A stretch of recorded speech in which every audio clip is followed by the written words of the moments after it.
मैं बात कर रही हूं यहाँ पर प्रोटीन के बारे में।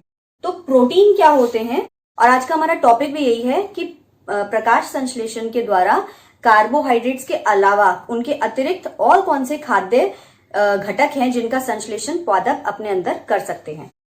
तो मैं अब बात कर रही हूं आपसे प्रोटीन के बारे में। प्रोटीन क्या होते हैं? प्रोटीन होते हैं नाइट्रोजन के कंपाउंड्स, नाइट्रोजन के कंपाउंड्स या यौगिक। तो मुझे एक बात बताइए, अब पौधों में ये नाइट्रोजन कहां से आता है? पौधों में कार्बोहाइड्रेट्स तो बन ही रहा है जिसके अंदर कार्बन, हाइड्रोजन और ऑक्सीजन ये तीनों हैं, मगर उसमें नाइट्रोजन तो है नहीं। तो प्रोटीन की वो संश्लेषण या प्रोटीन को वो मैन्युफैक्चर कैसे कर सकता है अपने अंदर, ये हम जानेंगे। अब मुझे आप बताइए, नाइट्रोजन वैसे उपलब्ध होता कहाँ है?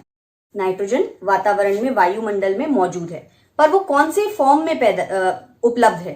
हमें गैसियस फॉर्म में, है ना। तो वो हमें गैसीय रूप के अंदर वातावरण में मौजूद है। तो क्या पादप उस गैसीय रूप में मौजूद नाइट्रोजन को अपने अंदर ले सकते हैं? आइए जानते हैं। अब देखिए, नाइट्रोजन गैसीय रूप में वातावरण या वायुमंडल में मौजूद है, मगर प्लांट्स नाइट्रोजन को उस गैसीय रूप में अपने अंदर यूटिलाइज नहीं कर सकते। वो कब उसे यूटिलाइज कर सकते हैं? जब वो उसे मृदा या मिट्टी में मिली हुई मिल जाए, तब जो पौधे हैं वो उसे जल में मिलाकर जड़ों के द्वारा अवशोषित कर सकते हैं। पर अब उन्हें वो मिट्टी में मिला के देगा कौन? तो कुछ जीवाणु ऐसे होते हैं जिनका नाम होता है राइजोबियम। बैक्टीरिया या जीवाणु राइजोबियम, ये कुछ ऐसे जीवाणु होते हैं जो उस गैसीय नाइट्रोजन को बदल देते हैं किसमें? नाइट्रोजन के यौगिक या कंपाउंड्स।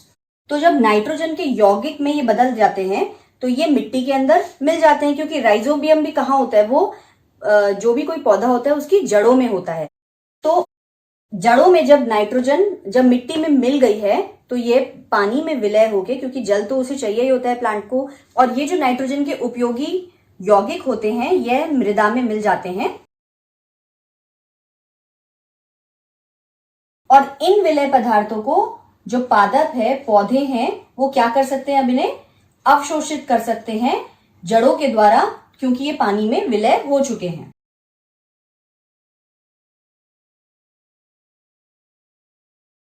और इस तरीके से जो पौधे हैं वे अपनी नाइट्रोजन की आपूर्ति को पूरा कर सकते हैं। इनफैक्ट आपने देखा होगा कि कुछ किसान जो होते हैं वो अपनी फसल को अच्छा करने के लिए उसके अंदर खाद या उर्वरक डालते हैं। तो ये जो फर्टिलाइजर्स आते हैं इनके अंदर जो मेन कंपाउंड्स होते हैं वो क्या होते हैं? नाइट्रोजन के। नाइट्रोजन, क्योंकि नाइट्रोजन वैसे ही अवेलेबल नहीं हो सकता है प्लांट्स को, और उनके लिए बेहद आवश्यक भी होता है वो उनकी ग्रोथ के लिए भी। तो इसीलिए ये नाइट्रोजन जो है वो फर्टिलाइजर्स में डाल के और फसल में डाला जाता है, ताकि नाइट्रोजन की आपूर्ति जो है वो पौधा अपना कर सके और कार्बोहाइड्रेट्स के अलावा और खाद्य का संश्लेषण, अन्य घटकों का संश्लेषण कर सके। NTPC Faridabad and Chief Minister's Good Governance Associates Program with Star Teachers of Faridabad.